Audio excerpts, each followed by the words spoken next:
नमस्कार, मी ऋतुजा. तर आजचा हा दिवस होता सॅटर्डेचा दिवस.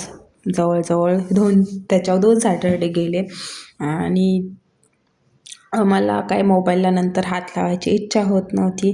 कारण की लेकरू इतकं आजारी पडलं होतं. सर्दी झाली म्हणून निमित्त झालं आणि त्याचा ताप जवळ-जवळ 10 एक दिवस तापच त्याचा कसाच जातच नव्हता. सारखा जायचा यायचा, जायचा यायचा. शेवटी डॉक्टरांनी ॲडमिट करायला सांगितलं. 3 दिवस ॲडमिट होता आणि 2 दिवसाचं परत इंजेक्शन राहिलं होतं, ते जाऊन येऊन केलं आम्ही. असं 5 दिवसांचं इंजेक्शन दिले त्याला आणि मग नंतर बरं वाटायला लागलं.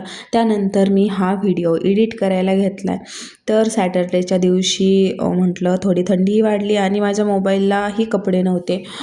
असंच हाताळत होते. म्हटलं आरुषही हाताळतोय तर त्याच्याकडून पडायचा वगैरे, त्याच्यामुळे मोबाईलला स्क्रीन गार्ड आणि कवर घेतला. त्यानंतर आरुषलाही थोडी थंडीचे कपडे घेतले. माघारी येताना आरुषचं चाललं होतं कुरकुरे घ्या पप्पा मला, कुरकुरे पण त्यांनी घेतले नाहीत. त्याच्यामुळे मी आलं की त्याला नाचणीच्या ह्या ज्या बोब्या आहेत त्या तळून दिल्या होत्या आणि त्याच्यासोबत मीही खाल्ल्या. त्यानंतर स्वयंपाक करून घेतला, त्याला झोपी लावलं आणि थोडंफार उरलेली कामं करून घेतली, फरशी पुसून घेतली. आणि या दिवाळीच्या सुट्टीत आणि गावाकडे वगैरे असं सगळीकडे 15-20 दिवस तर गेलेच होते. मशीनवर कसलंच बसायला झालं नव्हतं. त्याच्यामुळे म्हटलं आज कसल्याही परिस्थितीत थोडीशी शिलाई करायची म्हणजे करायचीच. तर मी ब्लाऊज कालच कापून ठेवलं होतं आणि आज बसले शिलाई करायला. आणि काल काय मी जो घातलेला घोळ तो माझ्या लक्षात आला नाही, पण आज ते जे शिलाई करताना जेव्हा पाहिलं तेव्हा लक्षात आलं की आपण किती मोठा घोळ घालून ठेवला आहे.